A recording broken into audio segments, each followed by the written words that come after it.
Whatever happened to predictability? The milkman, the paperboy, the evening TV. Everybody eventually says that they're as lost as you. So everybody shout it together. Hey, don't sell your dreams so soon. Everywhere you look, everywhere you go, there's a heart, a hand to hold on to. Everywhere you look, everywhere you face, there's a face, somebody who needs your heart. Everywhere you look, yeah, you're lost out there and you're all alone. Hola, buenos dias. This is Kate, And this is Julia. and this is the Nightly News. Today is Wednesday, September 11th, which is known to become as 9/11 National Service and Remembrance Day. Let's put our hands over our heart for the pledge and remember all the people who lost their lives due to the terrorist attacks 23 years ago. I pledge allegiance to the flag of the United States of America and to the republic for which it stands, one nation, under God, indivisible, with liberty and justice for all. Today we remember all the people who lost their lives on 9/11.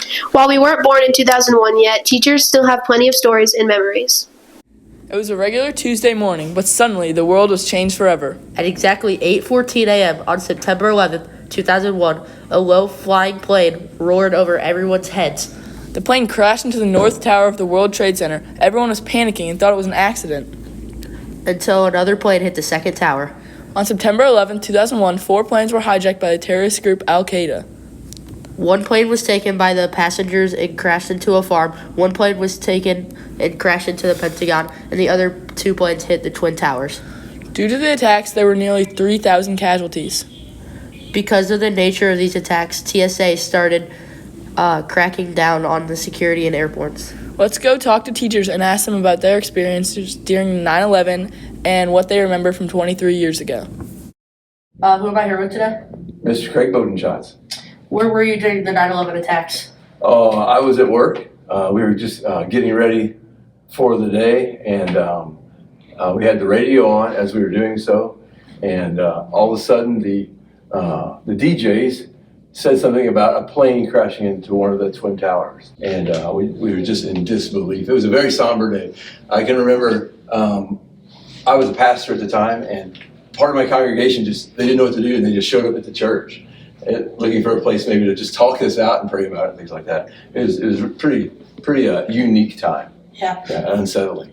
So what was your reaction when it happened? Like, how'd you feel? I just felt like like this can't be happening. I was in denial, I guess is what you'd say. Mr. Warren, And where were you during 9/11? 9/11, I was here at school. I was teaching sixth grade. I was, I'm not sure who's in that room now, but a friend of mine called. He worked for the post office, and he got first alert that the first plane had hit. So he called me. I went down to the other sixth grade teacher, Mr. Robin's class. We turned it on, and we were watching when the second plane hit. And then the bell rang, and then we had to start school, knowing that we were under attack, and the kids had no clue what was happening. So all the teachers were stressed, but the kids were clueless, which was the best way it could be. Yeah. And what was your initial reaction when you had heard what happened? I was amazed that we had been attacked on American soil. So that was shocking to begin with. But what was interesting, 2 things happened that day. Our Muslim students were picked up because following 9/11, there was a lot of anti-Muslim sentiment around. But the other weird thing is everybody put out American flags. Like American flags, you couldn't find one in stores because after the attack, everybody kind of came together and there were American flags on everybody's houses. So those were 2 things that kind of came immediately out after it. Hi, who am I here with today? Hi, I'm Miss Severs. I teach 8th grade ELA. Where were you during 9/11? During 9/11, I was teaching. It was my second year of teaching. I had a 7th grade class. I was teaching in the Melville School District. What was your reaction when it happened and you heard about it? Well, the social studies teacher was right next door to me, and she came in and said, "Holy cow, you've got to see what happened." My first reaction was, "What a terrible, terrible accident." But then pretty soon after, when the second plane hit, I came to the realization, like everybody else, that it probably was not an accident and it was intentional. Did you know anybody who was in New York or flying at the time? I had a student at the time named Jeffrey. And when this was going on, of course, kids started hearing about it. And he was really, really concerned to the point that he was starting to cry. And I thought, well, that's a really strong reaction. It's very, very sad. But for a seventh grade boy, that seemed interesting. And he kept asking me about the planes and what plane it was. And I said, I don't know, sweetie. And finally, it dawned on me. And I said, why are you asking? And he said, well, my dad is flying to New York today. And that really, I think, was probably the most real moment for me that day, seeing how it impacted so many other people, including little kids, just worried about their dads. All right. Thank you for your time. You're welcome. Thank you. I want candy.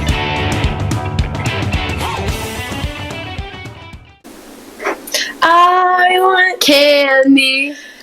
We still need non-chocolate candy to hand out to the parade goers. Please bring candy to give to your homeroom teacher between now and Friday, September 13th. The float theme is friends. The homeroom that collects the most candy will win a donut party from Dr. Havener. Who doesn't want donuts? Hey kid, that was a pretty good job earlier finishing the lyric.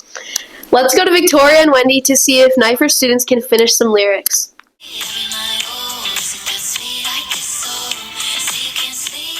When the music stops, finish the lyric. I touched you, and for a fortnight. Girl, we were together. Oh no.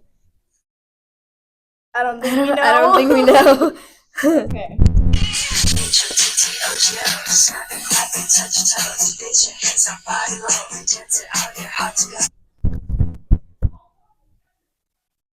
I have no clue.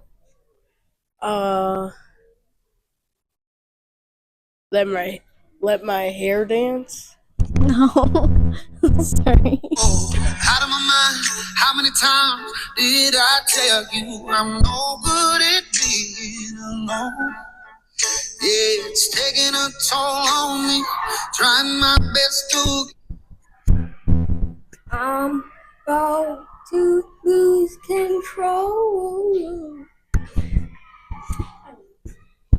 Trying my best to keep from tearing the skin off my bones.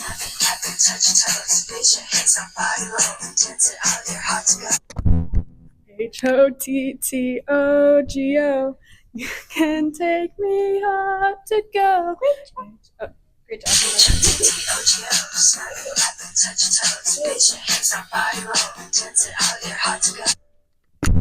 Isn't it like the HOTTOGO?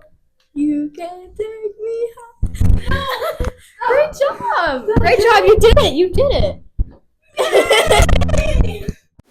This week is Nipher's first Spirit Week. Tomorrow is Jersey Thursday. Wear your favorite team's jersey. Friday is Kirkwood Pride to kick off the Green Tree Weekend. Wear your Kirkwood gear in red and white to show your school spirit.